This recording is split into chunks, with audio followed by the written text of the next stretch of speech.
Right, this is going to be another episode of Snake and Banter. Me and Maui are back, even though it's the off season. And shout out J. Cole, for whatever reason I'd say that. So just trying to get that street cred with them kids in it, even though it's that, the joke is he's even an old man as a rapper. So my references, as always, dated by about 10 years. But our guest for this one is going to be Imma. You might have seen him in the final of the major, the Blast Paris major. Well, as long as you weren't watching the second half of the second map. But, you know, aside from that, he was definitely there. He was doing a really good job. He almost won the MVP. He almost stole it from Ziwu. But in the end, damn it, he won it anyway. By the way, obviously he hasn't done many podcasts, interviews, so we're going to be very welcoming to him here. If you're someone who's never heard someone Romanian talk before, I'll give you the secret to understanding how they talk. Basically, imagine someone Eastern European was trying to talk like Mario, like with that Italian accent, like, hey, how are you, man? But with like an Eastern European bent to it. That's. I've been to Romania loads of times. It is like that. It's got a really unique blend. And by the way, everyone knows I'm a big fan of like Balkan food in general. Some straight fire barbecue there. Some of the best you can get, the sausages, stuff like that.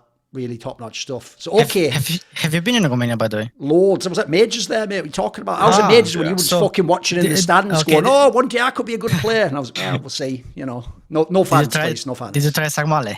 Yeah, all that shit. Yeah. Oh, nice. There you go. Right, so obviously, by the way, in case people wonder, you say his name, Imma. Now, I did tell him even before we started, like, I would just say it's branded, like, change your name, like, definitely not 2 letters, like, that doesn't work. SEO's a nightmare. Like, you're never going to be big enough, you'll have that on Twitter. I tried to explain it all, Maui, but you know what? You know how CS players are.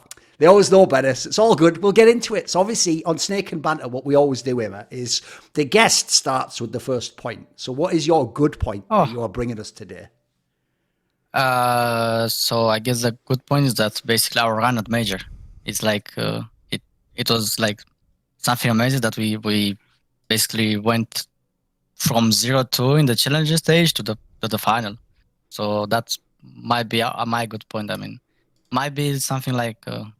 Did you even expect it? Like, did you actually have any kind of like thought that this was possible before the tournament? I mean, that's no. I mean. We were thinking that like we can be some teams, we can be some tired teams, we can be like we can put like a good fight at least or something like this. But I mean, we went with the flow. Okay. By the way, can you just give us some more thoughts though? Like what made it possible? How did you do it? Like, did you think some players overperformed? Did you find a map that was good? How did you get all the way to the final? Everyone else thought you were never making the playoffs, you never making the second phase. You definitely never beaten Heroic, and then you were never going to be in the finals. How did you do it? Yeah, you can say that. I mean, after the first day, we lost both games on Inferno, and then we had a talk that we said basically that, okay, it was only Inferno. Like now we go into best of threes. We know that we can do much more, and then at that time, Inferno was our best map stats wise, and then in practice as well. And then that didn't went pretty well for us because we lost 2 games of it, but yeah, then we had the talk, like I said, and then we said that we can beat, I mean, most of the teams that they were there at the major, and then we tried to cheer up, and then we say let's put up a good fight at least, even if it goes 0-3. What about, here's the thing, when you were actually playing that game against Heroic though, what was it like just being in a movie or something, mate? Because you were just having like the dream match. Yeah, I mean, that's the semi-final. There are a lot of stages. We had challenger stage where we go like we won against Maus, OG, and what think Ikla? Oh no, what team it was? B8. Force. Okay. Oh yeah, it was Force. It was Force. Yeah. And then wait, it was Force actually. In the challenger stage. Yeah, challenger stage. Force. Okay, Force. Okay, Force. Obviously not that memorable again, but okay, keep going. Yeah. Also, Force were our kryptonite. Like we couldn't win against them. They were beating us everywhere we met them, and then it was like I don't know, it just happened.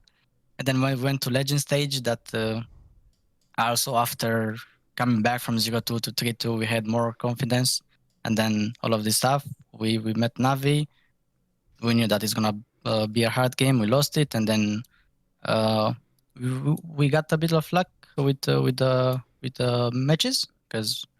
We didn't get any tier 1 like everyone said and all of this stuff. And then we went to 3-1, I think, if I'm not wrong. And then, the playoffs games. And then we also got, let's put it like lucky. matchup against Monte, because again, you can say that they're not tier 1, they don't have experience. And then everyone, we are basically the underdog, even on that game. But we didn't feel like this, because we knew that we have advantage, only because we played Rio. And then in Rio, we played against Furia, and then everyone was cheering for them. And then we knew how to handle a bit of that pressure. Right. And then, like, we knew that on their side, they have only some Dang. And then the other 4 guys, they don't have, like, it's like basically a new thing for them. Yes. It was a new for us. And then it went really well for us. And then, yeah, in the semifinal, it was heroic. The first tier 1 team that we met, I mean, that we beat at the major. Yeah. But, yeah, it was, I don't know, something amazing. I can say that I had a bit of nervous, only because, yeah, but it was only for the 5 rounds. That's the weird thing. It was only in the beginning of the first 3, 4, 5 rounds, and then I was like, okay, we can do it. We can beat them. Even though we lost Ancient, then we come back on Inferno, and then we own them on Mirage. Yes. What do you think, Maui? I have a few thoughts on GamerLegion's run. The first off is that what I liked about you guys and how you played is I thought you guys had probably the best overpass at the event. Obviously losing to Vitality in the grand finals, but I would say your mid rounding was really like something I look forward to watching because I just felt like Shuhei had a really great understanding of where he was going to be pulling the defenses at all times. So it really felt like with you looking for openers, with Kioz having kind of a weirdly good event where he was just finding a lot of value on his B-lurks, it felt like you guys always knew that you could go to either side of the map in the mid round, and I think that Shuhei almost always made the right read on that map. So I was really in love with watching guys there. Shame you couldn't take Vitality down on it, but I think that every other team, it was pretty convincing in my eyes. And beyond that, your opening ability was pretty nice. I think that Acor's resurgence kind of not necessarily like, maybe it wasn't a resurgence in your eyes, Ema, because you've seen him play with you before, but to all of us who basically haven't seen Acor do anything prior to really this, I mean, since his departure from Maus, where we were just kind of disappointed, then it was cool to see that he was having some consistent impact. And then really just didn't feel like you guys had a weak link, really. Like Isaac maybe on paper would have been your weakest player, but like I never really felt like he was a hindrance to you guys. I never felt like he was doing anything too wrong. Sometimes he was coming up with multi-frags or just staying alive on anchored bomb site defenses. Yeah. And then also clutches. Yeah. He was pretty he was really clutch too. I think he had like, what did he have, like 8 of them at least or something in the legend stage? Something pretty high. I have no idea, but if you try to remember for like, let's say a clash moment, it's always Isaac from the major. Yeah, exactly. So it felt like you guys were just pretty well rounded overall. And honestly, like I didn't think you guys were gonna beat Heroic. That was insane. But I did think you guys were gonna beat Monty because I just felt like going into that you guys were the better team. So all in all, congrats on your run because I mean, the second part of this is that it's good you guys had this run because we all know the rumors now of Maus and Shuhei. And so if that happens, then you guys at least can hold on to the fact that you had your special moment. But I think it's going to be really hard if you don't have your in-game leader. I don't know if you can comment on that. No comment on that. It's obviously why. It's all good. All right. Right. Here's the thing. First things first. Understand him. This is something you're going to learn about media, right? Which is, I'm not like these guys here, where if you get invited on the desk for the interview, I'm going to be like, oh yeah, really great game. I'm just going to be Thorin no matter what, mate. And I'm going to give you my Thorin opinions no matter what. So first things first, the reason why I didn't think you were going to beat Heroic in the semi-finals is because, as you saw when you ran through all the names there, I don't give a fuck about any of the teams you beat. They're all just dog shit as far as I'm concerned. And, like you said, you started the tournament on your best map and got beat by 2 teams I think are just bad teams. So I had no expectations at all. But fair play, when you did play Heroic, who quite frankly at the time were the #1 team in the world. And also, this is before, if people don't remember, they'd ever lost any of these underdog matches to Maus and your team, etc. So at the time, they were even the team, all the analysts, I think it's a pretty good thought at the time.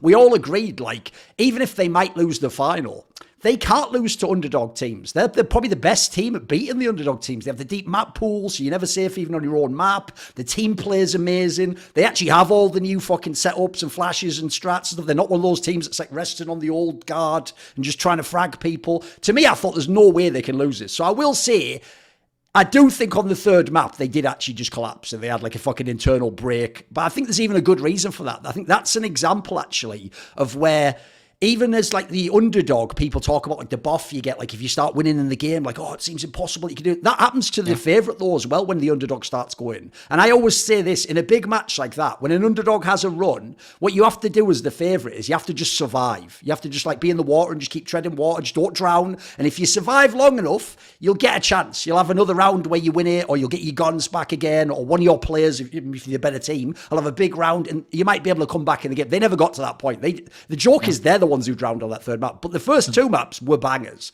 Like, I'm sure they thought they had this series won after the first map. I'm sure they thought it was going to be easy. Then also, I will actually say, I thought the second map was a banger. I thought it was a really amazing fucking match. I thought this was just great back and forward Counter-Strike. And so for me, the heroic one was the big deal. Like, I do think in that one especially, you had a fucking amazing series in that one. Like, essentially, they're a team that, no, on CT side, they're really good at, like, work as a unit, like, rotate, fucking stick together, counter-flash. So you were just tearing them up with the AK. It was really good. It was really nice stuff. I think everyone enjoyed it. Everyone was like, okay. Because here's the thing. Normally when an underdog wins, it's just because the opponent played like shit, or someone had, like, a fluky round. Like, maybe they win a 1v4 or all the pistols. You actually just straight up, if people go and watch the POV of your game on Mirage, you just straight up outplay them. You play it as if someone took the nameplates off. Look, your aim's not as good, but people could believe that was like Nico playing Mirage. Like, your positioning was good, the duels you took confidently, it looked like you should win them, your AK was really consistent, also the team was playing well off each other. So to me, that was the really legit match. And then actually the final proved it. Here's what's funny, dude. This shows how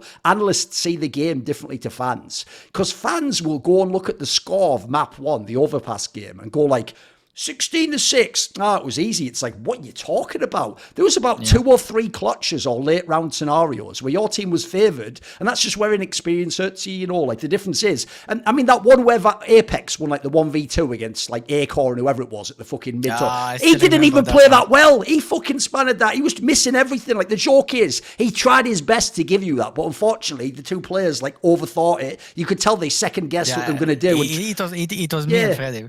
Yeah, it was you, right? Yeah, it was me. It was me and this should be definitely a win. And then I think some of the clutches on the site and times when you're going to get the bomb down, like, this could have been a really close game, that might have. Yeah, that round at least for me, it was so unlucky because we wanted to be together to let Acre with the op go first, and then I trade and so on. And then, we didn't know where he is, obviously.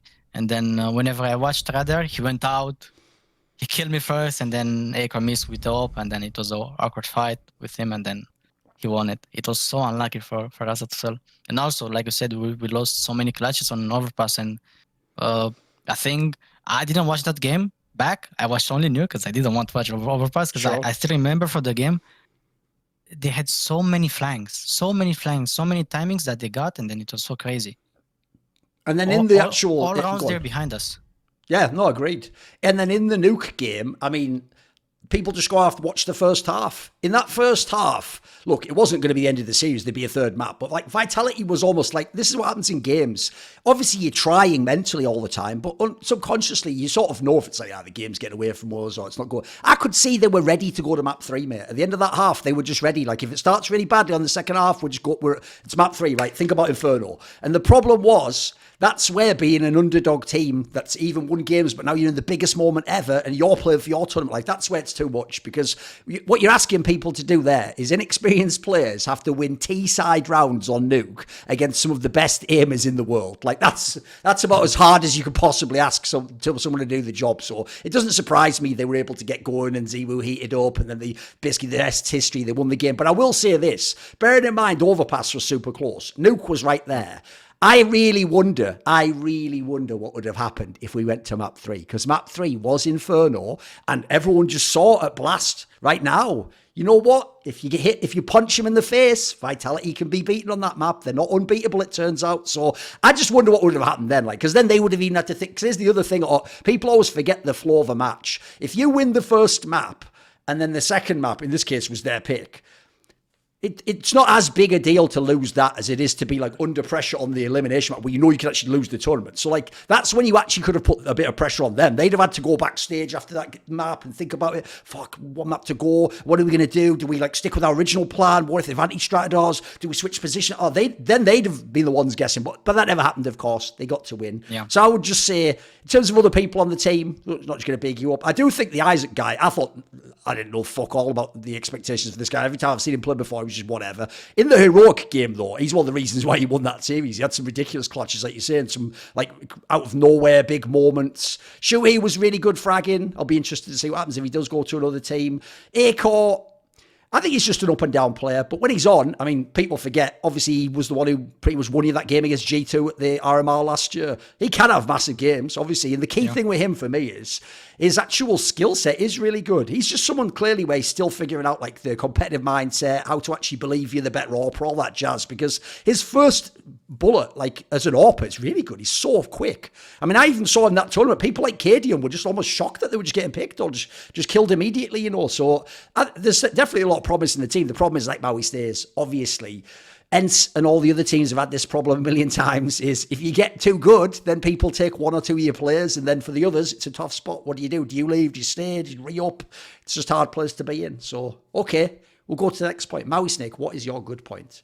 Obviously, we'll say, the joke is he's out-Maui'd Maui. He's done a self-indulgent good point, hasn't he? About something that happened to him recently. So he's done you there, mate. What are you going to do? Well, I'm just happy that we're going to get a Eastern European shuffle. I'm glad that we're going to see some of the teams switch things up. I mean, it's kind of in the rumor stages for a lot of this, obviously, but during the transfer window that we're in right now, the player break, it's when people go for the most moves. And I think my favorite, if I have to pick all of them, is the fact that Jerry's open to proposals. I think that one's really cool because we've just seen Jerry hard stuck on Forza for such a long time. So if I do focus on any of them, there's that. Obviously, there's the NPL being removed from Navi news. There's Zorte also being a potential player. I think we're starting to hear rumors about Cloud9 swapping out some of their players too. I just think that with the Eastern European teams right now, there's obviously such a wealth of talent over there that you would really have hoped that they would have at least put one team on the board that's top 5. But if you actually look at the rankings right now, none of them are in the top 5. And that feels like a real shame because I think we've by and large propped up the Eastern European side of CSGO to be the strongest region in terms of pure skill. So it's almost just kind of been this mismatch of players on different rosters. And we've always, I'd say with those teams, Cloud9, Navi, Forza, and I'm sure there's a couple other ones I'm not really considering at the moment. Like VP, Outsiders type team. Yeah. You have so many teams that could potentially, you have probably like 2 insanely strong teams, and I want to see those come together. I don't want to see these 4 all right teams. I'd rather see just 2 that are playing the best possible CS and competing for titles on a regular basis, as opposed to like I can't even really count on any of those teams right now to make it top 4 above the ones that are ranked higher than them. Right, obviously, in this scenario, we are just speculating. We're not going to give any information. We're all just talking like every fan does that you've heard. Like he said, maybe Cloud9 makes a move, maybe Navi makes a move. I mean, no one knows yet on some of the other teams. Forza, obviously, you have players available. Maybe you want to sell them or something. What would your thoughts be on if some of these players move around? Do you have a player you'd like to join a team, or is there a team you think can get better with a move? I never thought about it. Like, every time when I'm watching these shuffles, I'm just watching them and then I see like, oh, okay, this might work, that might not work, and so on. But I don't know. I think I saw on HLTV, if it's not posted yet, that Zorte might go to AG or something like this. Might be a good change because, yeah, Zorte, I think he did very good at the major. Like, yes, when we played against him, he owned us as well.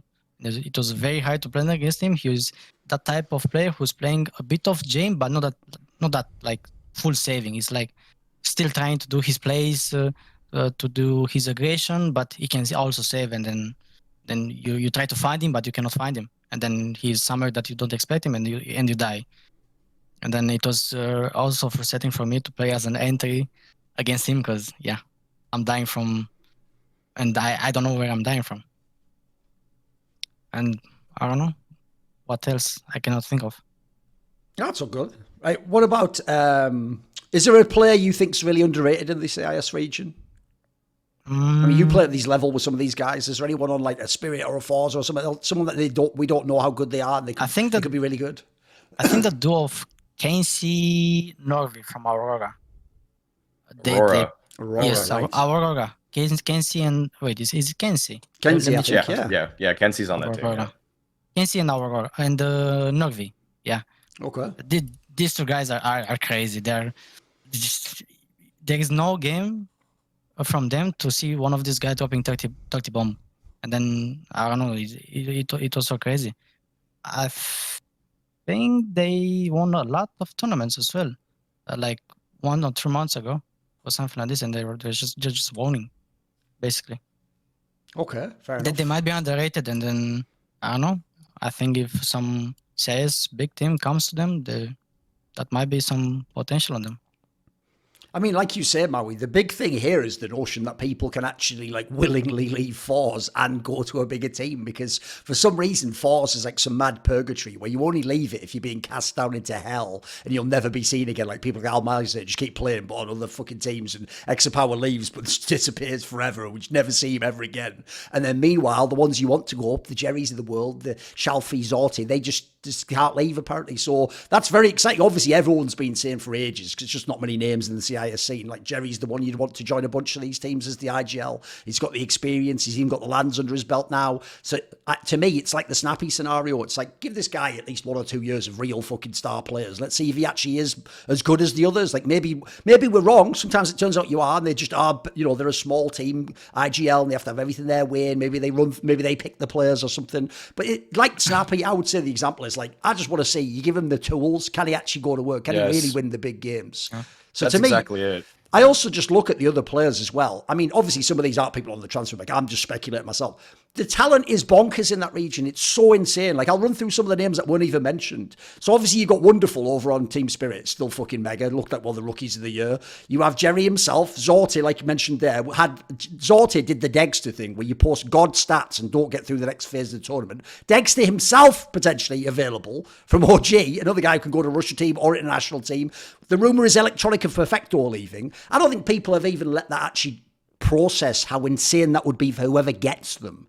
Like, people aren't even talking about that for Cloud9 yet. Imagine, like, fucking Perfecto's the one rocking up and taking into the spot. Imagine Electronics the one joining, like, Virtus Pro. I mean, he can't be a Navi, obviously. Like, any Team Liquid. Why couldn't he go to an international team? He speaks English. Then you think of people like...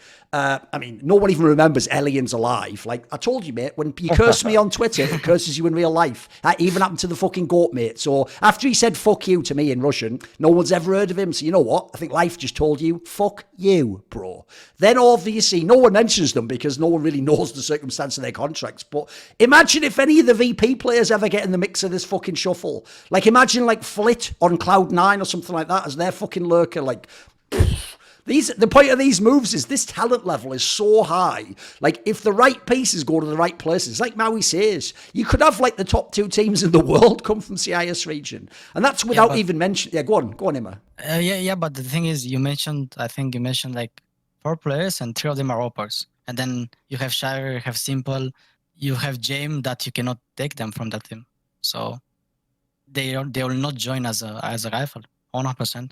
No, but that's the thing. It depends what team we're talking about. So, for example, if I'm like Dexter, Wonderful, these are the ones. It's why you said about Zorti go to EG. These are the players I think should just go to the international teams, because the one thing CIS has an insane amount, like you say, it's primary AWPers. Then you go and look at teams like Team Liquid, and then they're still just like, should we give OC another try? It's like, who gives a shit, mate? Like, you can do that if you want, or I'd just personally let Call take him and let them have a fucking go at it if they think he's some amazing player. I've seen enough of Dexter. I know he's a fucking stud. I've seen Wonderful. He looks incredible at his first lands. Like, I would sign these people tomorrow. I would even, by the way, if I'm Team Liquid, consider the Jerry signing. You need an IGL. Like, why can't he be in your team? Again, these are all pieces that I think they could do so much damage. And then you think of some of the other teams. Remember, OG's just cleared half the lineup out, apparently. What if they take some of these people in? What if they get the purchase? So this could actually, for real, if there's like what you call a diaspora in English, all the people spread out from the origin. They don't have to stay in the CIS region because we know there's other reasons behind the scenes why they might not be able to join certain teams. But if they spread out to the European teams or some of the NA teams that are going to play in Europe most of the year, we could actually have a really strong top 10. That whole thing that Richard said about how weak the top 10 is, this could make it fucking amazing. This could just, imagine if everyone had like a really good AWPer. That would just change world Counter-Strike. Because right now there's a lot of top teams where it's like their AWPer's all right, or they don't play around him. You know, you put a load of primary AWPers on top teams, the game changes tomorrow. It'd be a new meta even. You know, so I think that's a really exciting move. The idea of the shuffle. The only thing I'm scared about is this, Maui. One, certain people in the community are the ones putting these rumors out there, and like they just fucking spread fake / someone thought of an idea, rumors like they breathe. So already I'm worried something will happen. And then I'm really scared about this. I built up how the potential of what you could do. I'm so worried that, like you say, it just ends up like Zorti to EG and Jerry to OG. That's the end of the shuffle. Goodbye. And I'm like, what the fuck? Like, I want actual world-shaking moves. Like, for example, I mean, this is something people didn't even get. Because we've had all this weird speculation about what are Navi's requirements, let's say, Mauisnake, for who they can recruit. Well, the rumour obviously is they might just go international. Mate, that's something no one even thought was plausible. That's a game changer right there. Could you even imagine simple? But now he gets to have 3 fucking international teammates. Like, that could be game over for everyone if you do that right. I don't know who you're going to get. That's a tough part. But if you get the right players, that's game over. Like, you already see. Simple, if people haven't noticed, he's only that far from being at the top again. He'll be number 1 soon if he gets the right fucking team again. So I agree. This is actually one of the most exciting shuffles in years. It's just I really hope it actually happens. It's not just fucking talk. It's not like that story. And by the way, I know shit. I've got the best sources. You know that story where there's like rumors of, Simple like had an offer once from like MIBR/SK Gaming. No, homie. I heard he actually told them I'm coming and then didn't show up at the airport. Oh shit, did I say that out loud? I have all the fucking sources, mate. I know them all. So yeah, that's the sort of move I want. I want the one where it's like you wake up one day, you open the newspaper in the 1950s conservative world I live in, and you go, oh my God, Simple's playing with Naf and fucking your kid now. What the fuck? That's what I want. I want that to happen. So let's hope. Let's all just hope. Please. Even evil geniuses, surely you can't fuck this up. You could just throw a dart at a fucking list of these names I just gave and it's already a better team. You can't fuck this up. Just do it, please. Just do it right. Because here's what people also don't know. I actually want fucking evil geniuses to be good. They've got loads of money. They can get people visas. They're already a partner team. I want teams like that to be really good so we have an awesome scene. So, yeah, there we go. I think that was pretty good. Right. Yeah, my good point. Go on. Yeah, go on. I mean, I saw that there are so many players that like not even benched. They're basically free. Like, yes. And they're good. I mean, if you watch them one by one, like people said already, like you can make like a top 10 team or 2 or 3 or even. Plus, if you need some fucking second in rifler on maps like Inferno Mirage, maybe hit up some Romanian guys that are in the scene. The buyout might be low. I don't know. I'm speculating. I don't fucking know. GamerLegion people probably hate me, but spoiler, don't really give a fuck, mate. I'm not going to have to talk about you at majors, so it's all good. Right, so then we'll move on to my good point. Now, my good point is just very classic. It's totally on brand for me, but here's what it is. Right? People will know I'm a mad critic of the fucking format of the majors. I just watched Blast, and I can't lie. Kassad's in my head. It is a banana cup, Maui. I don't give a flying fuck who wins that. Like, I thought that narrative that everyone sort of had to sell because you can't, like, on the desk be like, well, you just won a fucking shit tournament no one cares about. I don't give a fuck that Heroic won that tournament. Like, if they're like, this makes up for all the majors and not winning, does it? Fuck, motherfucker. What are you talking about? If you had a choice between those, like, the joke is you might even choose to make the final of the major and just have a crack at it and lose than fucking win that tournament. So I don't buy that nonsense at all. Especially also because your run meant you were just playing like Imperial and just squeaking out with the fucking seat of your pants. Like, how are you going to talk? Like, in the NBA, Maui, when you win the championship, they make that documentary of you. They have the story, the theme, like, building back or whatever, when you like get a new starter. No one's going to make that about that fucking tournament. They wouldn't have that many good scenes in it, would it? Like, what the fuck would it even be? So, to me, this is the good point.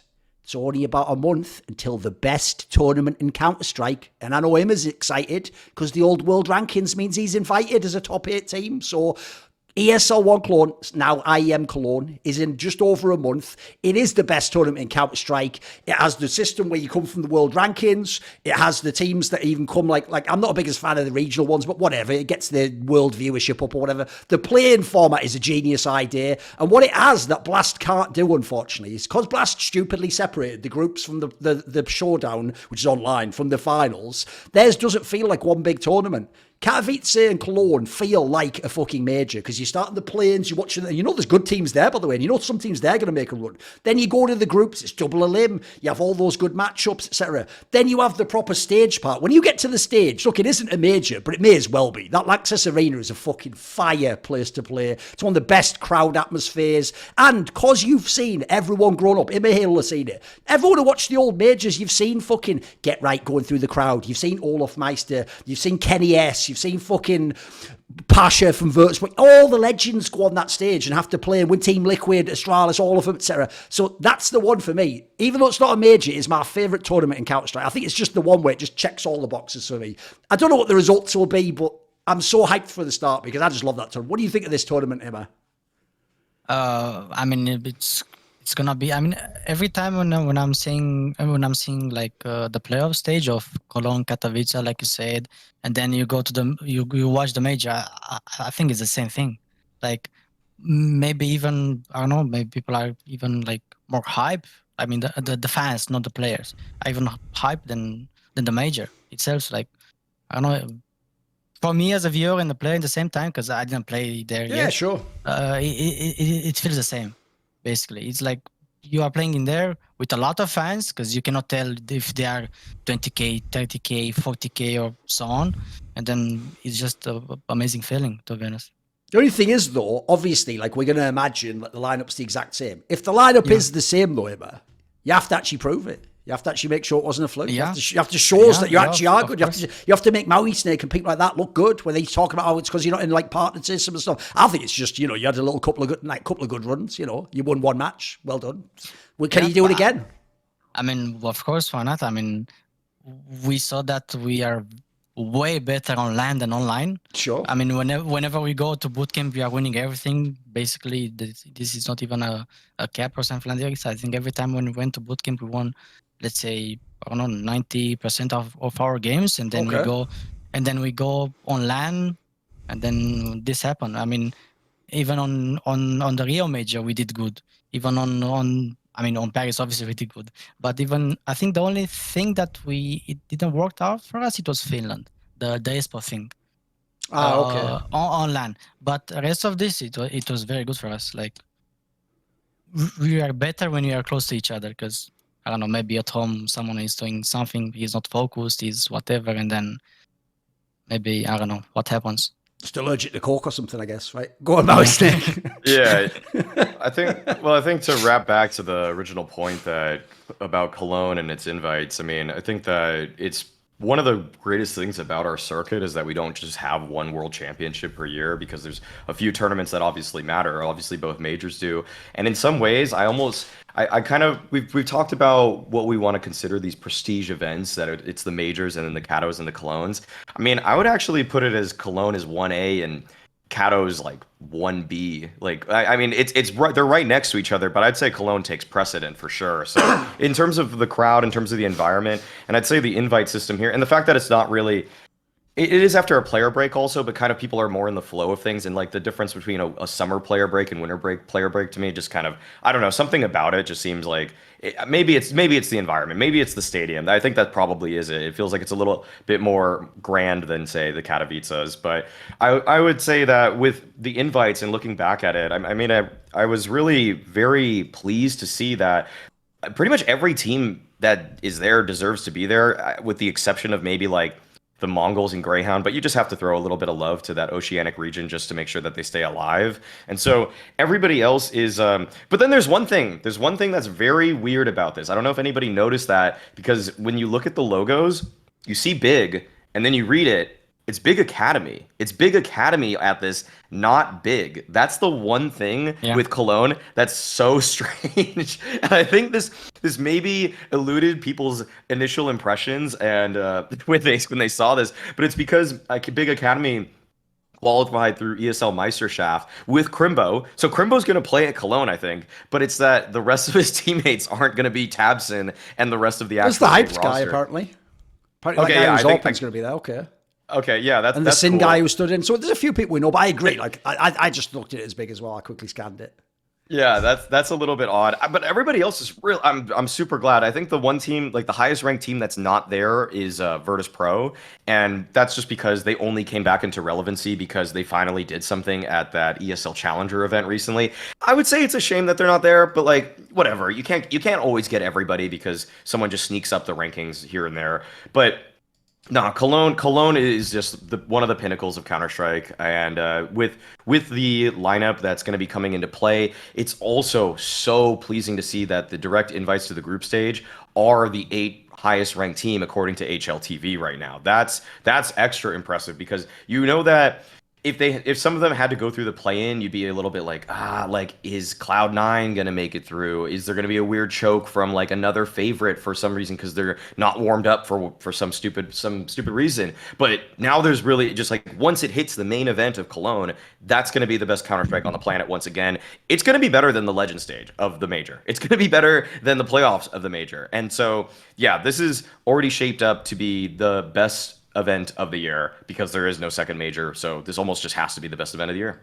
It's two small things. One, that's also because, fair play to ESL, they actually updated this. They used to do those invites for these events months in advance because they wanted people like the Cloud9s of the world and the VPs, the big orgs that they used to want to attend when it was the Polish guys. They wanted them to know months in advance, like they agreed their comments. So now they must have done it recently, just based on the ranking, because logically, how else would GamerLegion have gotten in there? That tournament wasn't that long ago. So it actually means they've even updated the approach. So I agree. It means you're guaranteed to get the top teams. On the VP angle, if you want to get really rationally angry, actually, here, Mauisnake, which I want to do, just click on the actual teams on the ESL World Rankings and look at like how many points you get for stuff. All I'm going to tell you is stuff like placing top 4 in like a fucking RMR can get you like as much as they got for like winning that fucking Challenger kind of 8 over like ENCE or whatever. So you just have to look out on the points work, mate. It's pretty wonky. And I'm not a fan of that. Unfortunately, ESL, spoiler, it's weird how certain tournaments do and don't get the points. We all know what fucking game they're playing, but whatever. Luckily, that was a fringe case, like you say. They haven't done anything massive yet. Also, by the way, the joke is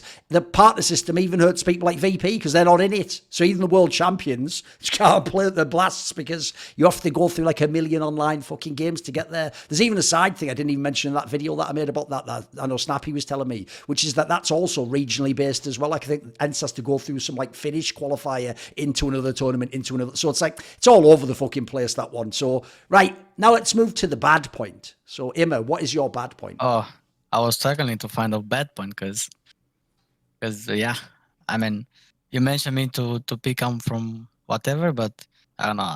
I said that maybe about Valve, like they... A classic bad point, okay. Yeah. Something we all like to complain about. Yeah, go on. Like the way that they handle their map updates, and in that I mean I would love to see let's say one map that is gonna change the map pool. Oh no, let's once every 6 months, let's say. Okay. So we have new things, so we refresh stuff, and then all of this stuff. Like, don't play Mirage for 8 years, for example. That might be like a good way to change the game, to change the meta, because you need to bring more stuff over and over. And by the way, being as he actually likes the map Mirage, he's not saying he doesn't want to play Mirage for another 8 years. He just means you shouldn't just play it for 8 straight years. I hate it. I hate it. Years. Okay. I hate Mirage, to be honest. Okay. But it doesn't hate you. So there's that. I mean, yeah, but it's to play Mirage even on Face It, on official, in Prague, it's like, oh, let's do the same thing over and over. Let's fight for middle, and then we play a mid-round call, and then what happens? And then we play in 1v1 situation. What can you do? Just plant a bomb and just hide. All right, well, I'll tell you what, let's all just jump in this DeLorean and we'll go back and delete Mirage before the major and see how it plays out, shall we? Yeah, sure. No, just wondered, you know. I mean, it'd be interesting. I'm sure Hero can agree with me. So I mean, it wasn't our strong map for the major. Like, it was one of the weakest map of the major. Before the major. Yeah, all good. What do you think, Mauisnake, his idea of like swapping the maps in and out, and essentially just the way Valve handles the maps? Like there is like essentially there's no rhyme or reason, and we never know when they're going to bring a new map out or when they're going to change anything. Yeah, just wish we switched to that circuit a long time ago where it's just swap out one map after every major. I think that just would have been so good already. I even was gonna go further with it where we say we have a core geez.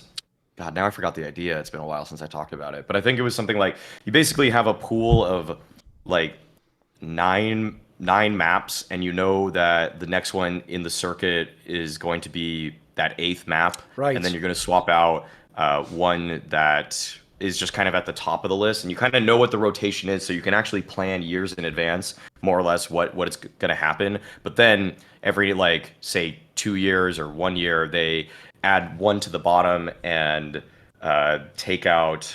Like, it'd be easier to draw a diagram for this, honestly, than anything, because it'd be like I'd really like. I almost think like a couple, like there has to be like 5 core maps, basically, like Mirage, Inferno, Overpass maybe.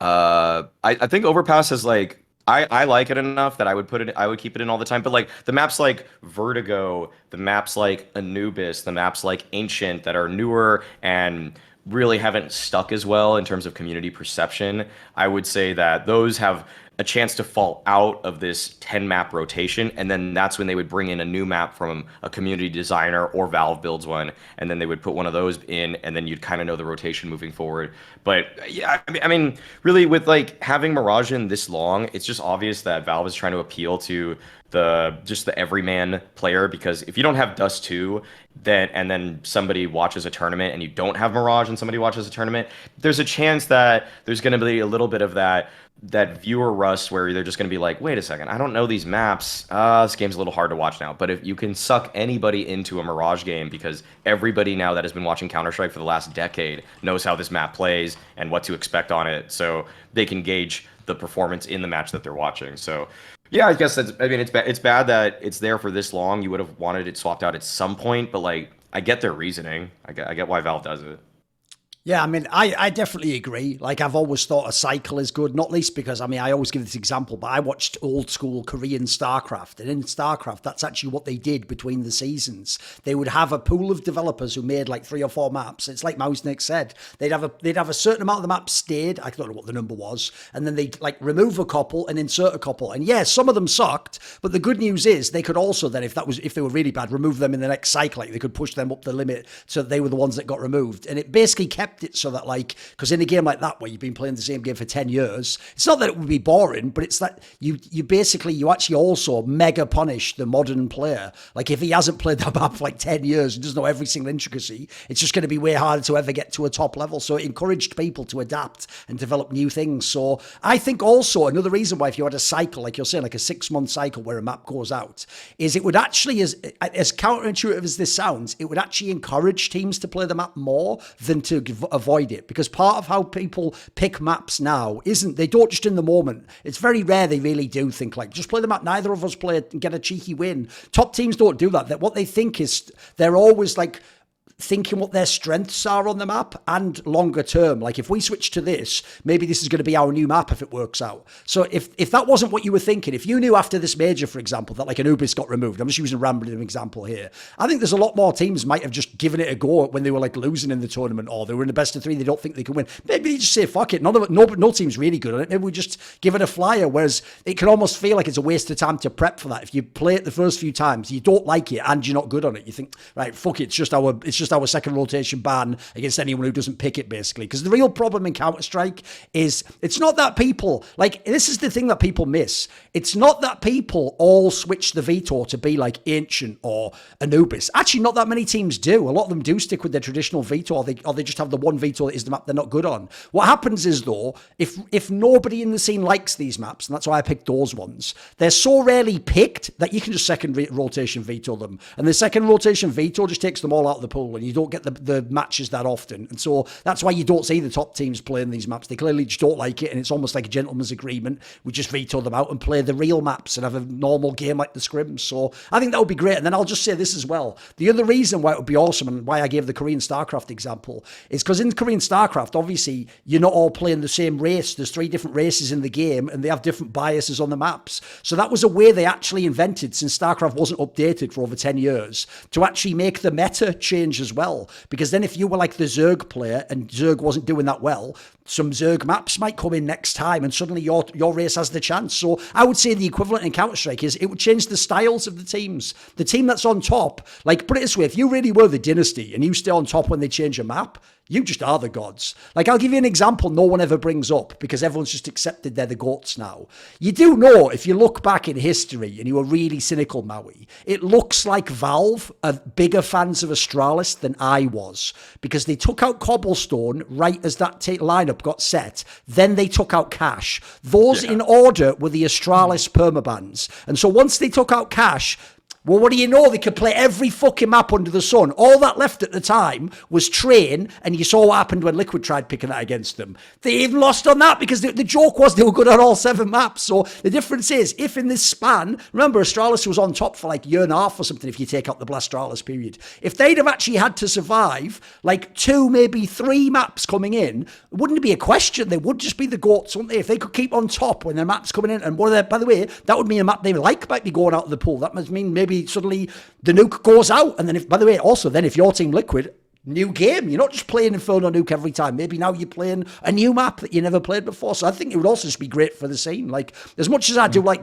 excellence on the maps, the reason why this wouldn't be a big deal as well is if a map is good, like say they do take out Overpass, which I do like, even if other people don't, it's not a bad map, so we're not going to throw it away forever. It comes back in maybe a year. It comes back in a year and a half. And then also then there's the interesting thing of when it comes back, do you go back to the old demos and look up work there? Do people scrim now in the new meta with slightly different economy and guns? It would even make it kind of cool that it came back again. Everyone would, like you're saying, Mo, if you knew when it comes back as well, you could even in a fucked up way, like start planning your team around that. Like, oh, we haven't got a primary AWPer, but it's Overpass season coming in 6 months. Better start thinking about how this guy's doing. You know, is he really you could actually plan like properly for your team, which is a crazy idea to have, obviously, because instead we live in a world where it's like you could actually have like the best Overpass CT fucking player, and then it could just get removed by Valve next month, and you're like, oh well, do you like Anubis? You know what I mean? Like that's what happened with Cobblestone and Cash. Yes, I mean, Cobblestone was my favorite map, and then Cash was my favorite map, and they removed them both somehow. It was frustrating, to be honest. There you go. Right, okay, Maui, what is your bad point? I mean, talking about uncertainty, I'm also annoyed by the fact that we don't know when CS2 is going to be implemented. We don't know when the even open beta is going to come out, for that matter, really. They said summer. That has such a wide range in terms of possibilities. And then because of that, we don't know what tournaments are going to be CSGO and CS2. It seems like at this point, just kind of going off of what seems to be happening in the timelines here, that Cologne has to be CSGO. It'd be a crazy swap for it to actually switch at this point, because it's just 5 weeks away. If they swap to CS2, I think it's like kind of 2 things. If you're ESL, you're compromising the quality of the Counter-Strike that'll be played if it is CS2, but you're probably going to get the highest viewership of any tournament for the last. It's probably going to have more viewership. It could be more than the major, for that matter, because everybody's going to be attracted to the fact that it's a new game. But I think that it's just really.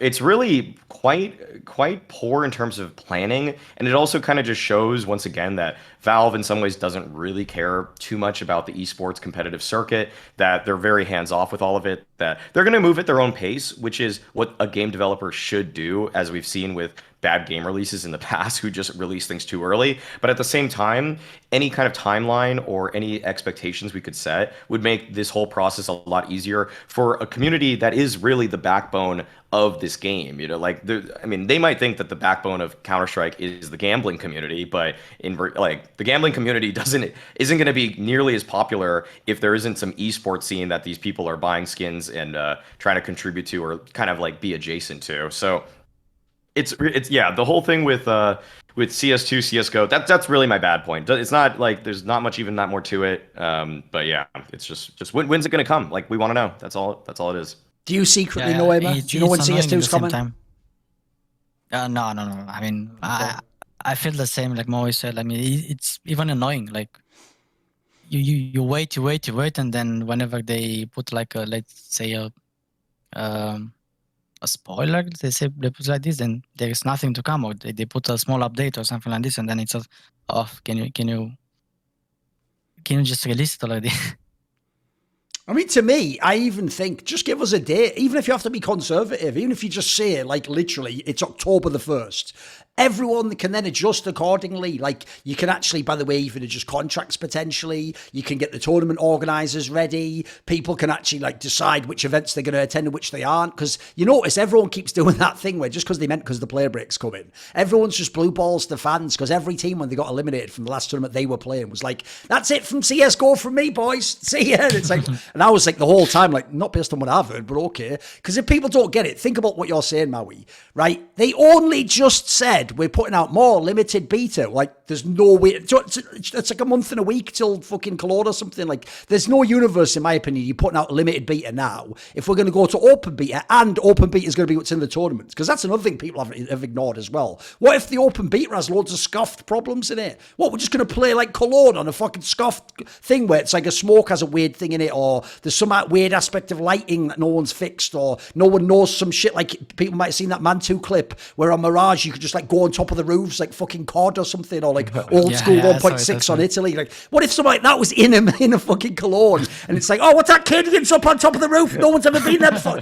Like, look, it'd be funny, like the Olaf boost, but it'd also ruin the match, wouldn't it? Like, and also, spoiler, like the Olaf boost, you know, everyone would just like, you'd be like death threats 24/7, like, kill yourself, how dare you, you've stole that match. Like, that'd be the end of the world. We can't have that, Valve. So just please, even if you lie by a month, just tell us it's this far away. And also, crucially, I will say, I only ever made it was the last CSGO major, but I do think a lot of people, unfortunately, thought that meant it was the end of CSGO, and they think that, like, that's the end of everyone's careers. Where it's like, if Cologne is still going to be on CSGO, that's still a big tournament, like we were saying earlier. Like, that's still a big one you want to get on the way out. Like, here's the thing, Cadian. If you win that tournament, now you'll have done something. Now I'll be impressed. Now I'll think, okay, right at the end, they did get a big one. It's not a major, but it's close enough. You know, that would be a big deal. So, because I just can't believe there's a world where, especially not Cologne in the first couple of events, they have to be in CSGO as far as I can tell.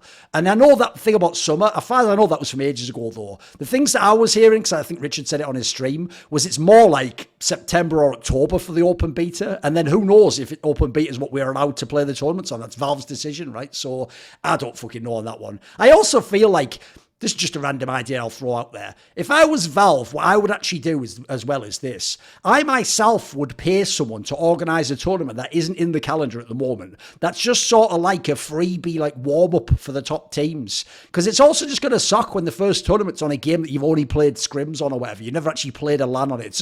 It's going to make it so wonky. So I would just do something like that, just as like a sort of tester. Because if people don't know, I'll give you the analogy. Like, they just did this in Valorant, basically, where when they set up their new partner system, VCT, they had like a tournament called Lock-In, where essentially it was just all the top teams play. It was just a single elim massive bracket. So you could lose one match and go home. But the point was, it was just to kind of show your new roster. And it wasn't the end of the world if you lost the match. You knew, like, that's not the real season. It doesn't count. It had prize money, but it's just essentially as a warm-up, like I say, so you can sort of see, like, oh, things work. We're all online. Everyone got here. We got the visas. Everything good in that sense. Because the transition could be really fucking messy. Like, this even could have been a point in the ugly part. Like, I could see a world where who the fuck knows what the transition point's like and how it works. So, okay, I'll move on to my bad point.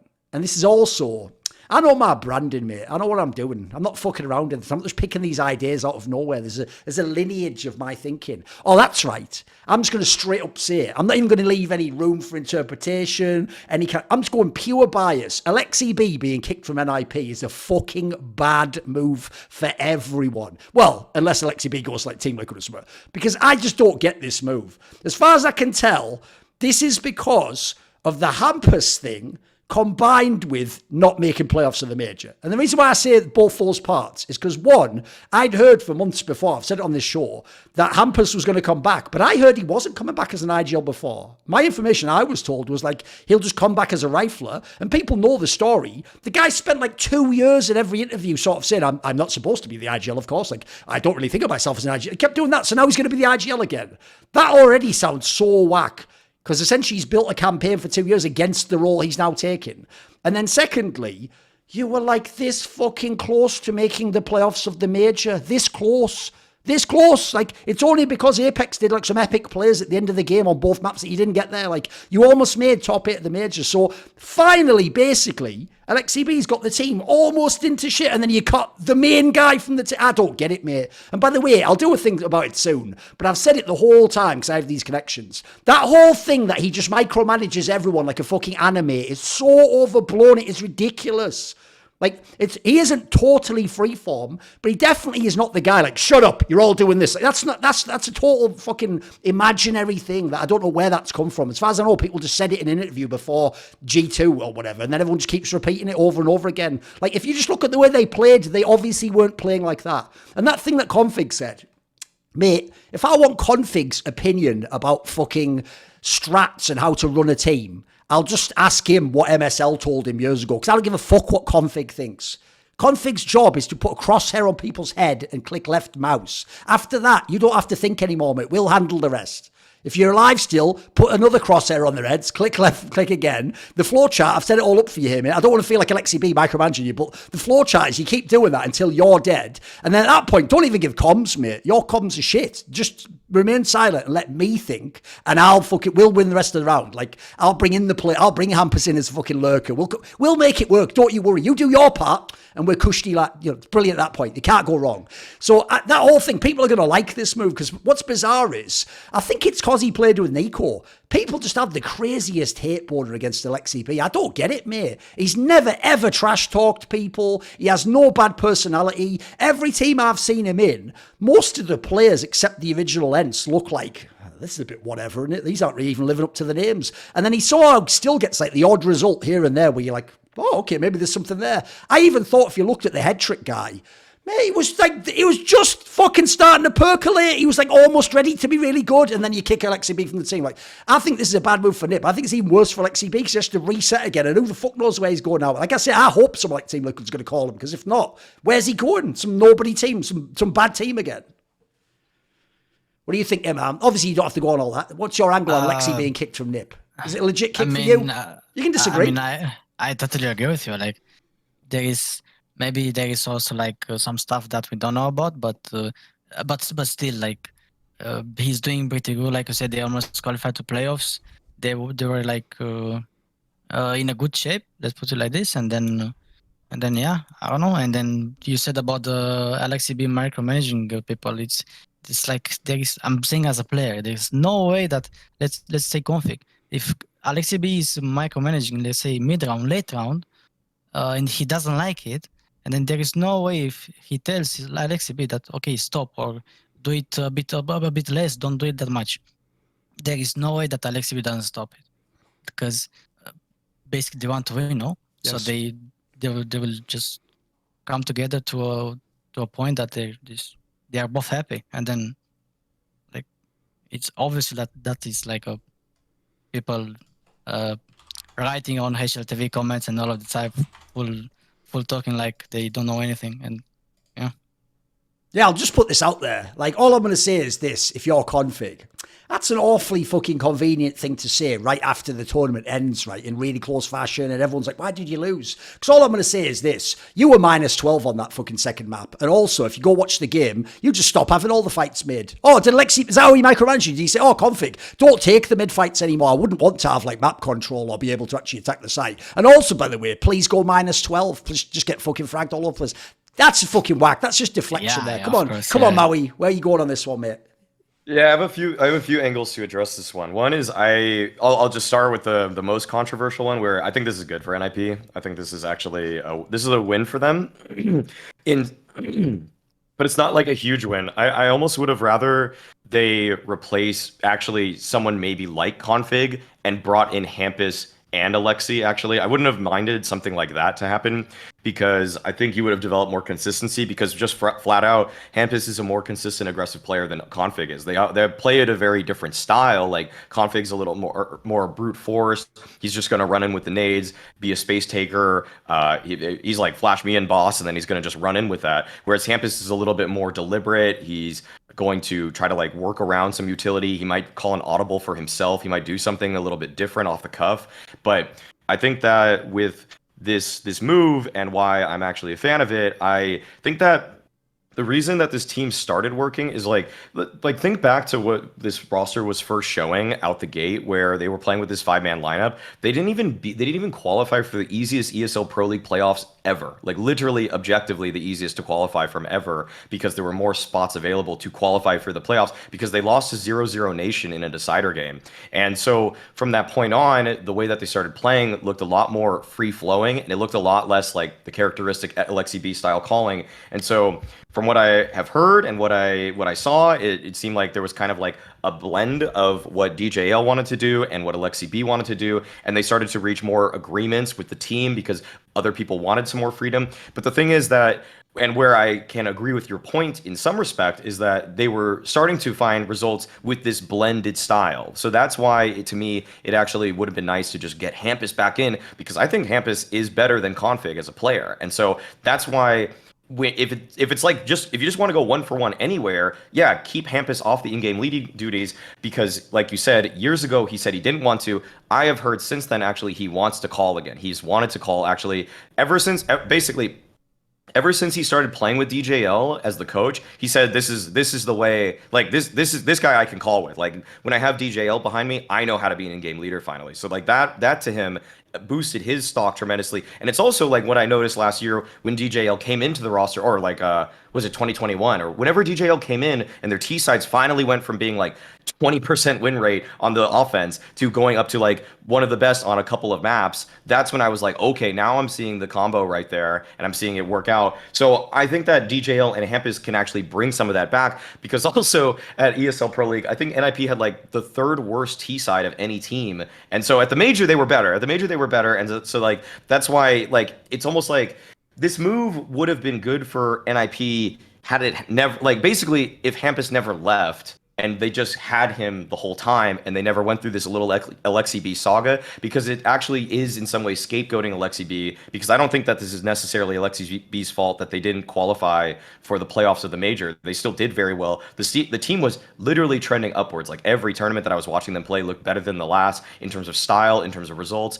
And so it feels bad, because it's like, and the reason, like, and the other point I was going to address is that the people that have a hate boner for Aleksib just have a hate boner for you, Thorin. You've propped up Aleksib so much over the years now that people think that because they hate you, that they want to hate on this guy that you've propped up. And even though Aleksib, like, hasn't necessarily, like, personality-wise, there is no faults with this guy whatsoever. Like, he's got a super clean resume in terms of just, like, never blaming others, never trash talking others. He leaves the team and Config blames almost him immediately. It's like, come on, like, who do I actually want to be on a team with? The guy that's like gonna make an interview headline about me, or is it gonna be the guy that's just gonna like say, we need to work harder and we need to do better? Sure, it's a little vanilla in the latter answer, but I would rather have a guy that's not gonna throw me under the bus too. So that's just my opinion on the whole thing. And I actually think that NIP will do better, because I think, one, Hampus is actually a good enough in-game leader now. 2, I actually think that Hampus is just an overall better player than Aleksib. So even if they just went spot for spot, Hampus is just better. Also, I will just say, come on, Config, you should know better than anyone. You don't kick a man when he's down the stairs. Oh, sorry, what did I say? The stairs there? It's weird. That doesn't even make sense. It's just a metaphor, kicking them when they're down in it. So don't worry about that. Anyway, right, let's move on to the ugly portion. So, Emma, what is your ugly point? Now it's about CS2. It's basically what are they doing right now. I hope that they're gonna bring them back, like the movement. Basically, the movement is. Well, how describe it to us? How is it different? Like, the difference is, like, you cannot bunny hop anymore. Like, okay. I tried to bunny hop. There is no way that you can bunny hop. Maybe it's because of the tick rate. I'm not sure, because they didn't say that there is an actual tick rate. They just say it's like the same for everyone. And then I don't know. I hope they bring back CL Bob because I'm playing with CL Bob, CL Bob 5. I literally cannot play with my gun going up in the air. If people don't understand, that's the thing that makes it look like you're moving as you like go forwards in Counter-Strike. So you can change the setting to change how much it goes. Yes. Yeah, and I don't know. I heard that there is no CL left. No, there's no left model, hand left model. Yeah, the CL left hand or something like that. I don't know. Yeah. So there is no that, and there are people playing with the left right model, and then it's weird. They need to bring that back at least. What do you think? Okay, so a couple things on this. One, I think Valve has stated that they want to make it so that the view model because like basically you can see your own shadow now, or you can see your own feet. And so if you swap out Bob and you swap out left hand, right hand, your shadow wouldn't mirror what you're seeing in the game. But I'm just saying, who cares? Who cares? Just keep this never affected anybody before, so I don't care today. Like, I don't care if my shadow isn't perfect with what I'm doing, CL left hand, CL right hand, or my Bob. Like, I too play with as low Bob as possible because I just hate watching the gun just go up and down. It's like, it's just so ugly, first of all. Me too. And two, with movement, I suspect, and like I'm sure someone's gonna get technical in the comments here, and they might have actually analyzed subtick to this degree that I frankly don't. I don't have the capability of doing. But it just seems to me when I play it that the subtick makes it so that gunfights respond at like a 128, even maybe higher tick rate, because the gun registry to me feels quite good, even though spraying feels just a little bit different. But the overall gunplay feels good, but movement feels bad, and I suspect that it's almost like certain actions will call upon the subtick mechanism to up the tick rate in those moments across the map. Because if you just were running, ideally, let's just be real. If it were 256 tick, this game would just be better. Like it would respond incredibly well. You would be able to register all of your movements perfectly. Split second counter strafe, anything like that. That would always work. Because I'll try to like do the little vent jump in Mirage, and like, you know, I'm not a movement god or anything like that, but I can hit the vent jump sometimes. Like, but I will never hit it on CS2. Like, impossible. Like, I'll do the lineup, I'll do the even like, you know, the newbie way of like getting it all like lined up, doing the exact like counter like quarter turn with my mouse and everything like that. Do you mean the silent jump? No. I'm talking about the jump that basically like you can jump into window from CT spawn on Mirage, where it's like murder hole, jumping through murder hole, like with a crouch jump. Okay. Yeah, I mean, maybe you're better than me, Emma, and you definitely are. So maybe you've been able to hit that little like the murder hole speed, you know, the way you can speed through it with a bunny hop. Yeah. I don't know. I don't know if that's possible right now. I don't think there is a way. Yeah. Yeah, it just seems way too difficult, and even sometimes just jumping from like brick to brick, like on Tetris, I feel so clunky and sluggish. Like I feel like there's tar on my feet or something. It's I don't think that they're using the subtick appropriately right now, and I think they have to adjust that so that movement options are also considered at a higher tick rate as well, because it almost feels like it's like 32 tick rate for movement and like 200 tick rate for gunfights. So if that's true, then I'm a genius. If not, then someone's going to tell me I'm wrong anyways. I will say I have never played the CS2 beta, so I have no experience of it. But that's also because I have very high self-esteem. So you have to understand, I'm the prize, not Valve and CS2. So this is what happens. Because he didn't give me access, and I'm not going to beg like some little pathetic worm, like, please give me access. I don't give a fuck. If you don't give me access, it'll just never be my content. There you go. Enjoy, dickhead. You could have had free advertising, could have had all free talk. No, I won't be doing it. I'll just wait until it comes out officially. I'll buy it like everyone. It's free anyway, but whatever. I'll get the game like everyone else, and we'll start from day one, and then I'll flame the fuck out you for that sort of change then. So it's all good. So here's the one thing I'll say. The tick rate angle, I even feel like I know the cynical reason why they won't give you very high tick rate and let you use all the modern tech and have an amazing smooth experience. Here's the dirty secret of esports, especially games like CSGO, is they want countries like India, China, fucking Brazil. They want places like this to have loads of servers and have a massive community of people playing. And these are countries where people don't have as expensive tech. They're not going to have the newest servers. You need better hardware to run all these things, I assume. You'd need, obviously, things like back in the day, people used to, on the free servers in CS 1.6, you'd just put 1 million servers on one PC, basically. That's why the reg was dog shit. And like, it would look like lag at times and stuff, because it's one server just running as many as possible to make it really cheap. So not everyone is in the world where they can just have the best tech possible. So I imagine that's why they won't give it to everyone. Then also, I do think in some ways this is genius, because this is like how politics works, Maui. It's like if you say like, politicians, do something for us. Well, they're never going to do that because they have their own agenda anyway, but they're just going to make it look like they did it for you. So then they go, see, I gave you what you asked me for. So it's like everyone was like, give us 128 tick, give us 128 tick for like 8 years. So then Valve was like, there isn't a tick rate anymore. I have solved your problem. And it's like, actually, you did it. You just like fucked up the tick rate in some way where it's like, we have the best and the worst of both sides.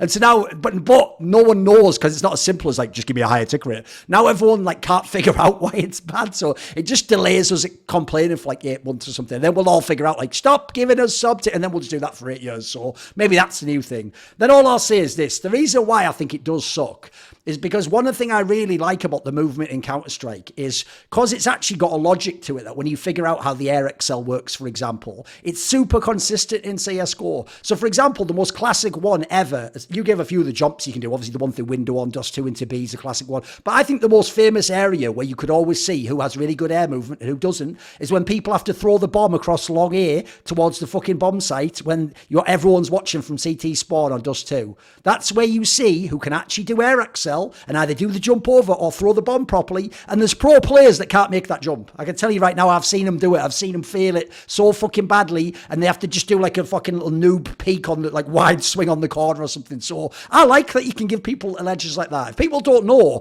players like Forrest, Neo, their fucking movement is also what set them apart from other players back in their day. It wasn't just shooting people in the head. Like, I always say this. It's a bit like a concept that we had back in Quake in the day, right? So obviously the railgun in Quake's like the super powerful weapon where it's one shot, one kill at one point in time, right?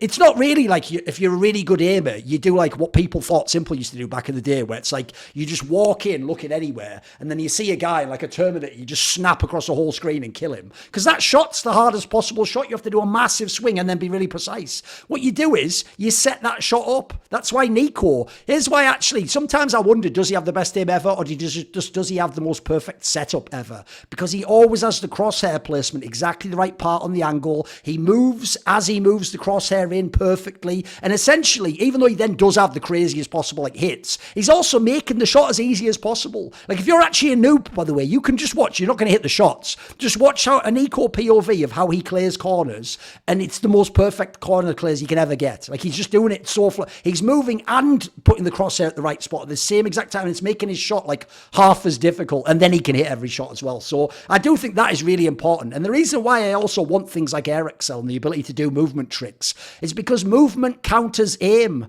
Like, if you can't do things like air excel jumps, right, the AWP is now going to be twice as good. If people have to just run out and you can't jump and do that fucking weird move or do the jiggle on the corner like that where you make the elbow go at the top, it makes basically like Immer's job is going to be 10 times harder on T side. Like, the AWP is just going to sit there on the corner with the normal like spacing. He's just going to hit the shot every time you come out. So the reason why I like movement is it actually makes aiming harder, and we want the skill ceiling to be as high as possible because we've already seen how cracked some of the players are. So let's make all the elements of the game really high skill expression, and then we can have a fucking awesome game, can't we? Right, Maui, what is your ugly point?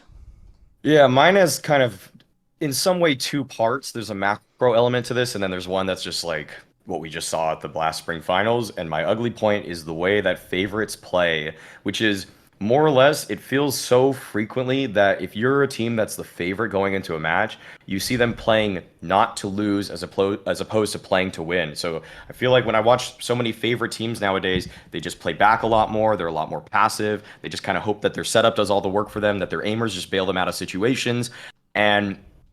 And this is kind of almost relating to the major, where we saw these really plucky underdogs that are going for these more interesting, aggressive plays. They're going for more movements across the map more regularly. But you see a team like, and the prime example was what we just saw in the spring finals, was Vitality versus Heroic, we see Vitality just sitting in bomb sites. They're just waiting. They're just hoping that things go their way, that the players in the bomb site will be able to multi-frag, as opposed to if they go into a 4v4, they almost never are the ones that are going to take the initiative because they're just thinking we're better. If we just sit, we're going to do well.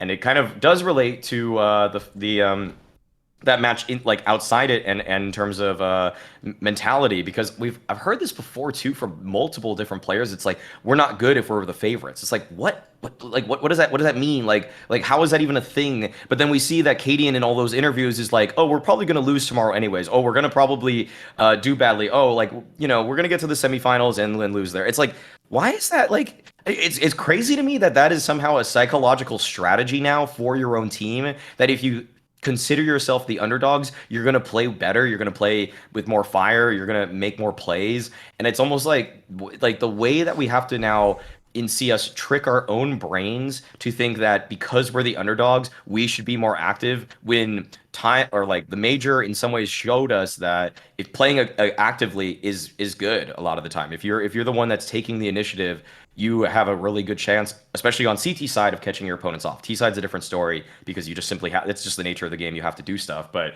I just think like that whole idea that it's almost like the favorites are predisposed to do less is been the ugly point for me. Okay. What do you think, Emma? I mean, obviously you just played against a bunch of the favorites. I mean, I think this goes for many reasons. Maybe from the start could go like, wait, I want to say something, but I forgot. It goes like, I mean, we had many games, not many games. We had the game against G2 that on the Rio Major, that we knew the third map, that we knew that they're gonna play not to lose. And then we played with zero pressure. They had all the pressure in the world. And then it was a tough game because it was, I don't know, 16-13, something close. Can't remember, but it was still easier for us to play some situations that from an, let's say, an online game that no one really cares that much. And then if you lose, whatever. But it showed that it showed to us because we had so many opportunities. Like they left banana open, for example. They left they put no pressure into apps. We were on the T side, and then also like it was easier for us to play and to make a plan mid round for like for free basically. Didn't put any pressure on us, and could go on against Heroic as well, a third map as well. We knew that they're gonna have a lot of pressure as well. Or against on 0-2 when we played against, it was Maus or G? I can't remember. I think Maus, right? I think it was against Maus. 0-2 I think was Maus for you guys. Okay, yeah, it was Maus. It was like they had the pressure, not us, because I mean, what happened if GamerLegion goes 0-3? Nothing. They are the last team ranking wise at the major. Everyone knew that this could happen, and then all of this stuff. But what if Maus goes 0-3? It's gonna be a whole like I don't know, article about this, and then all of this stuff, like, and then I think it goes from player to player how you put that in your head, and then maybe it goes for the coaches as well, because it depends when you put your tactical, or you I don't know, all of this stuff. Like you can put a tactical, you can say that okay, try to play your own game. If let's say if the game plan doesn't work, just play your own game. You're better than them. All of this stuff to motivate your player, and then just play your own game and show that you're better. And then, to me, one of the problems here is, I mean, you have to remember a lot of pro players are still young, or they're just not like super mature, even if they're like older in years. They've been playing video games their whole life, them being in an office or have a family, or have done like real life things that make you mature. And because they're immature, I think it's an extreme version, Maui, of what you actually see in sports. Like when you look in those franchised American leagues like the NFL and the NBA, there are so many times that the best teams in those leagues lose a random regular season game to a nobody team. And part of the reason why is, yes, to the nobody team, that is their Super Bowl. You know, they are playing to win. It's a big game. But it's also because of the opposite concept. Like the big team thinks to themselves, like, we're the really top team, they're nobodies, they're shit. And so in your brain, it's very rare. You have to be quite a mature person, in my opinion, to actually be able to apply 100% effort every game and to really treat every opponent like you have to respect them and know what they can do. People aren't like that as humans. Like their ego gets in the way. They think like, nah, this team's way worse than us. Or like a classic one to me is you think things like tier 1, tier 2, tier 3. Here's why that makes sense. When an analyst is talking about like where a team should be for expectations in a tournament, that's where there's a tier 1 and a tier 2 team. Well, the silliest thing about thinking, well, we're tier 1 and they're tier 2 is you haven't even told me any of the factors that would make you win or lose a game. Is your AWPer really good? What if their AWPer's a fucking young stud, right? What if you're really good on this one map, that's their permaban, and their favourite map pick is your second worst map? I'm already making reasons why this game's getting closer and closer. Then throw in factors like you already think you're going to win this, and then you're going to have an easy bracket. You notice the easy bracket is the number one killer of great teams. Like, you guarantee when Heroic saw that bracket, like, fucking mouse. Oh, we're in the final. You folk, you didn't finish the game, did you? You didn't finish the game, and so you had to watch the final from a fucking seat in the back at some point in time. So, to me, there's that angle, which essentially, you could say sports psychology is a component of that. You have to explain to the team that, like, essentially, here's the weaknesses of the opponent, here's our strengths, here's how we match up. It's only when you're in the game you can actually know if they're good or not. You can't do it from before, and you definitely can't do it from them. Here's the other thing. What if you've never played them, which is like some of the scenarios at this major? You've never played this team ever. So, yeah, they're tier 2 against other teams. Maybe against your team they match up awesome. And then I'll tie in a similar concept. I've always told people, I actually think Vitality, look, they shouldn't have been able to lose, but they were at one point in time losing that game against Into the Breach. Like, there was moments in that quarterfinals where it looked like, fuck, this could happen. And I'll tell you one of the reasons why I think that is. Because part of the ego of being in tier 1, and this is wrong, is assuming because you're better players, you shoot people in the head better. It's the same mistake they make with analysts, that you know everything about the game more than the other players, right? I actually think the way Into the Breach played won't work in the long run. If they go to Cologne with that exact lineup, I don't think they can do it. But I'll tell you what, in a one-off moment, some of the stuff they were doing, just dry running onto a site, doing wide swing into 2 world-class aimers, it's not supposed to work, so no pro team would do it. No tier 1 team would do that. But that's actually why it was working. And I'll tell you something, anyone who knows the famous player Idra from StarCraft 2, this is the shittest insult / complaint you could ever make. You won, but you shouldn't have, because if you'd have played properly, I would have won. That is the shittest trash talk of all time, because what you're explaining is you're the one who couldn't adapt. You saw them doing things that aren't how you normally play, and you just thought, well, that's not correct. It doesn't matter, it's working against you. You in this match have got to figure out a solution. This is a chess match, boys. It's not just shooting people in the head. You've got to adapt to what they're doing. If they're playing with no util, stop fucking expecting them not to come through one smoke. Stop expecting to see 2 flashes that you can counter flash and hold in your... You've got to actually adapt. Like, I make this point all the time in League of Legends, but I've never made it in CS2, so I'll make it very briefly, because it'll probably help people actually in fucking matchmaking in the game here. One of the reasons why so many people who are like fans of pro esports like CSGO and League of Legends and watch the top level players are terrible at playing matchmaking and solo queue is because they're training their brain that the way you play is the way pros play, and then they go and play at a really low level where no one plays like that. So half the shit that's good doesn't work, and in fact what is ineffective at the pro level might be the best move. That might actually be the best play at a low rank to climb out. You're not actually trapped. You're just delusional that you're Nico, but then you're trying to play in fucking gold with a bunch of people who aren't even rotating. They're not even... The joke is your flash doesn't even flash him. He was never even looking there. So of course he runs in and kills you. Like, what the hell? This game's broken. Like, no, you're thinking it's a pro meta. Remember, in the pro meta, because they all scrim each other, half of what they're doing isn't like the first time they've seen it. It's like, right, I've seen that, so then he does that, so I do this in response. It's like, think about the way people take banana utility. You'd be an idiot if you ran in and fucking DMG and threw all those fucking Molotov followed by a smoke, followed by a flash. You just get shot in the head by an idiot just wide swinging you. He doesn't know that at the pro level. No, you weren't supposed to do that. You were supposed to put out my Molotov with your smoke and then flash it, so I can't. He's not going to do that, you idiot. So, like, that's actually, to me, I'm making an extreme example, but that's actually sort of what I think is happening at the pro level. Like, in that game, go and watch it. Watch the T-sides of Into the Breach against Vitality, and you'll see that they're playing, I mean, the Thomas guy even sort of said it, like, they're not playing like proper CS. chance. They know they won't win if they do. They're just sort of playing like noob CS. Like essentially, let's boil it down. If I wide swing with an AK and just shoot towards where you might be, if I hit left click properly, you die. It doesn't matter that that's not the way you play. Normally you'd get bodied and people.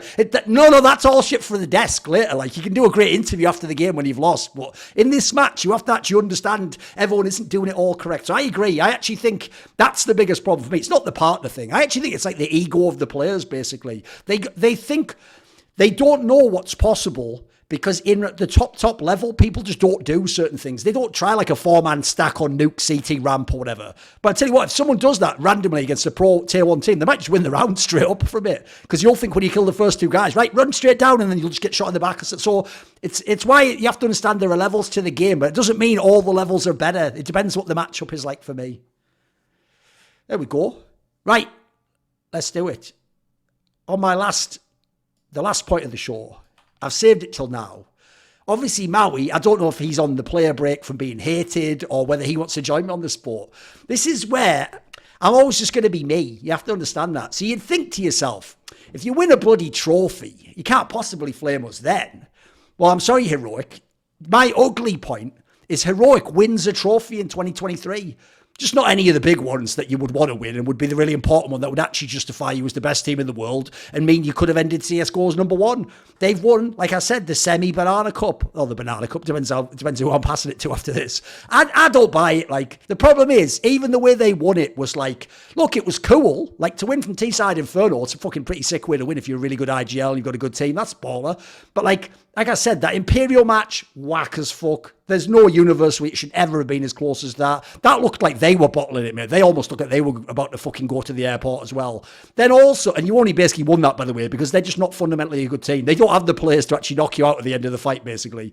And then in the finals, I actually thought they played quite well throughout the whole finals, but that's exactly the point of why I said earlier, it doesn't work as a narrative to go, haha, we will make it a meme that we don't win the semis and finals. So then when we win, haha, our master plan. Because the problem is, winning now in the final of Blast, having no problems, even on map 2, they looked awesome. They won that 1v4, suddenly Vitality took the map away, you go to none of that shit happens in the majors, boys. I've seen you all play. That's not what you do in the major scenarios. You still haven't proved to me yet, I'm afraid, that you can get over that hurdle, that you can be there. Because what sucks is this. I have to give it to Vitality because they've won like fucking 2 of the last 3 tournaments and they almost won the 3rd one. I have to make them number 1. But I want so badly to make Heroic the number 1 team in the world because every other factor in the game outside of raw individual skill is theirs. They've got the best team play. They've got the best fucking innovative setups. They've got the best utility usage. They've probably got the best IGL even. The map pool's awesome.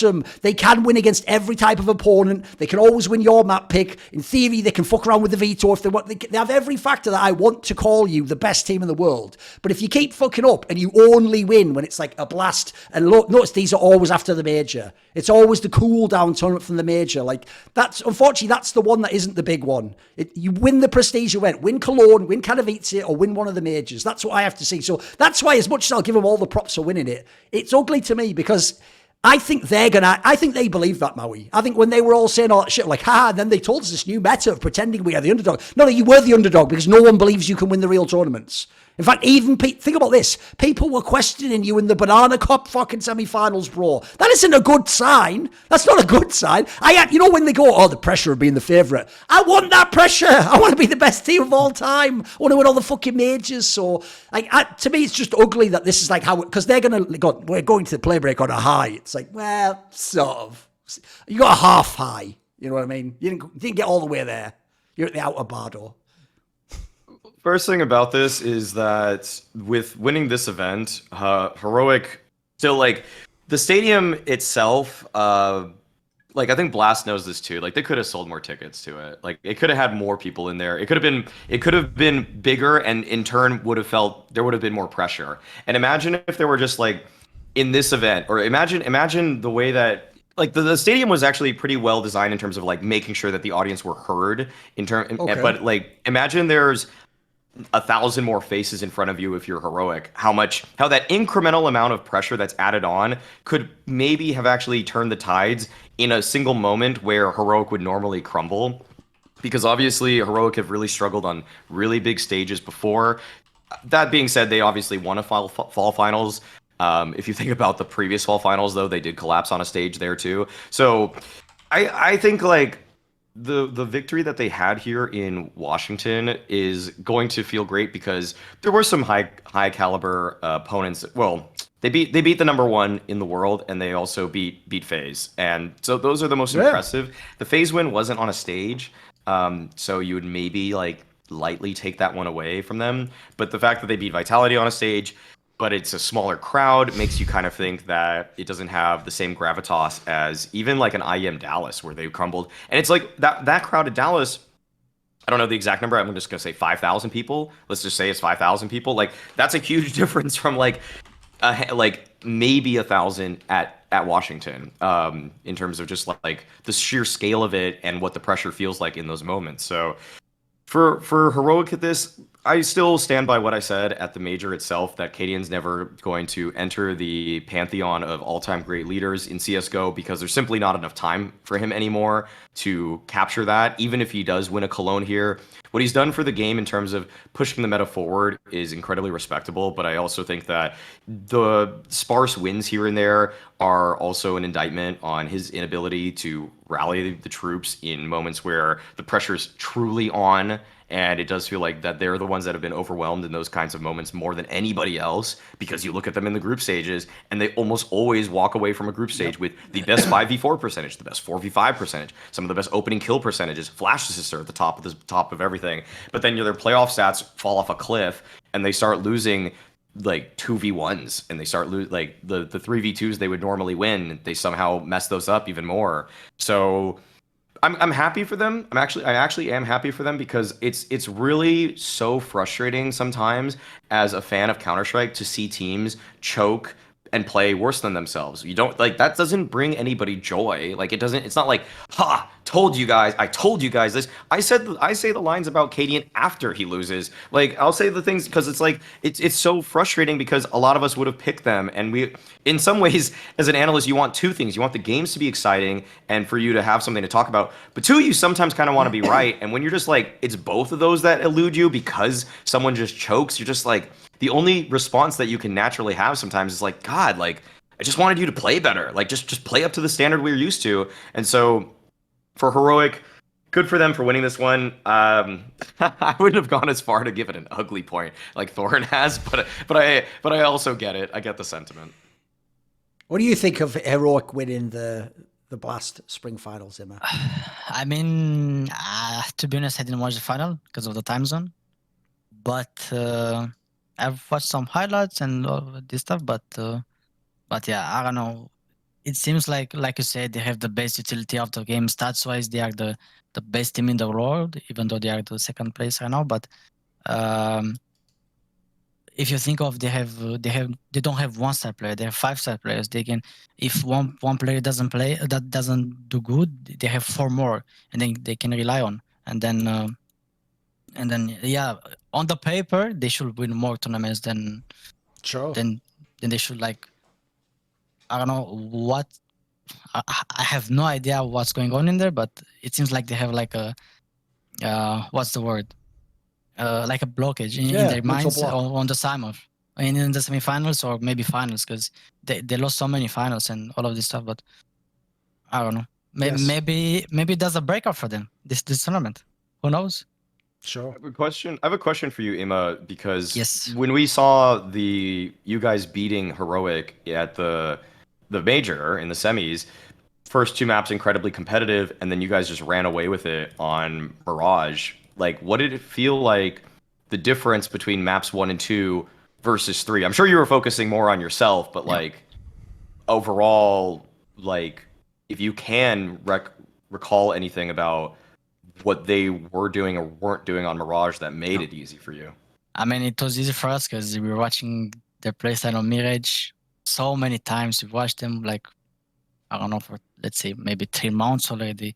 We're watching them. Let's say I was watching I was playing back in Connector, not in short at that time, but I was watching stuff how he's playing Connector. We're watching as a team how Heroic plays, how they rotate. And then on Mirage, it was way easier for us to read them, what are they doing, only because we rushed them so hard and we basically play like they did. we stole their playstyle, and then whenever they did something, we knew that they're gonna do that. We knew that they're gonna fake it. We knew that they're gonna don't fake it. We knew that if they go like, let's say 5 middle and then they don't stop, they just push forward and forward, and then all of this stuff. We knew everything basically, and it was way easier for us. And then you said that too. I was focusing on myself. No, I was like playing with the team. I was basically doing whatever our game plan was, and then, like I said, it was way easier for us to play our own style, even though it's like basically heroic style because we copied them, but they didn't knew that. So that was an advantage for us. Okay. I mean, I will say I've got a couple of things to say, although I'll wrap it. First of all, I actually agree with Maui as well, even though that sounds whack, because obviously I'm always bigging up FaZe. The reason why it doesn't matter if you beat them in the group stage, but they can still get through, is like, have you never seen FaZe play any tournaments with this lineup? Like, they're on some like Fight Club shit, like, I want you to hit me as hard as you can. They need to actually be slapped around once in the group stage before they ever actually get good. Like, till their backs are against the wall, they don't fucking play CS, do they? I don't know why. Yeah. And then obviously, the joke is, like Emma said, I agree with him, sort of. The thing that's really cool about Heroic as well is, each player at their role is like very good or pretty good. No one's bad at their role at all, and they all fit together. But you know that old saying, like, we win as a team and we lose as a team. You definitely fucking lose as a team, because that's the downside of not having the star player, though. When you're all supposed to be the star player, what happens is there isn't someone like Ziwu who, it's fucked up, but we do look at, like, if I'm losing the game, Apex has said this a million times. He has actually for real turned to Ziwu in the middle of games and told him stuff like, you better fucking get going, mate, or we're going to lose, basically. Like, you can do that when you have the superstar carry player. Like, they're that good. If you're in a team like Heroic where it's all like, we play as a team, it's like all teamwork, it's like, well, then if you're playing badly and you're all choking, you're just going to fucking lose as a team. Which leads to my last point, and this will be the last point of the show, which is Heroic are taking this, maybe because bad fans online are taking it as like a way to be shitty to them. But when analysts say this, it's actually the highest compliment we can pay you. Because what we're saying is this: we don't even think you lose to the best teams in the world in the final. You lose to yourself. That is an insane compliment. We're actually saying you could be the best. It's a bit like what I had to tell them. It just took me too many years to formulate it like this. When Team Liquid used to be like, stop blaming us, like we're losing to Astralis, they're the GOATs. That's the compliment we're paying you. You made us believe you should be able to beat the GOATs on their fucking maps. There's no higher compliment we could give you. We were basically saying to people like Nitro, yeah, we think Glave's like the best ever, but you should beat him. Like, bro, that's insane. Like, think about what we're actually saying. We believe in you more than you, apparently. So I'm like you. I want Heroic to be the best. I actually think they're the best team ever. Like I said about the Major, if they'd have won the Major, it would have been so sick for like CS2 fans who never watched CSGO. If they were like, what was CSGO like? Was it a good game? Was it tactical? I'd be like, go and watch that run where Heroic won the Major. Like, just watch how they played in the 5v4s. Watch how they used utility. And by the way, they didn't have the best player in the world. They were doing it against the best players and they were beating all the legendary. That would be such a fucking cool advertisement for CSGO. So it's why low key. That's why I also frame it like the TSM lineup that used to lose in this scenario. It's like, I want them to break through and be the Astralis, you know, so let's see. And also, the other thing about their team is, when we say they don't have like the superstar carry, no, it's not like because for like lack of fucking ability, Stown could become the next fucking great passive rifler. I doubt Cady could be fucking simple, but like, you look at the rest of the team, mate, the Yabby guy already looks like he gets better every 2 events or whatever. Like, these players, they're not that far away, so if they can fix the mental part. By the way, the mix the mental alone, you'll win tournaments, but if one of these players ever goes up 5%, it could be over. That could just be everything. They've got everything right there, so it's not a diss. It sounds like a diss, but it isn't. Which could be actually the title of my autobiography about my career.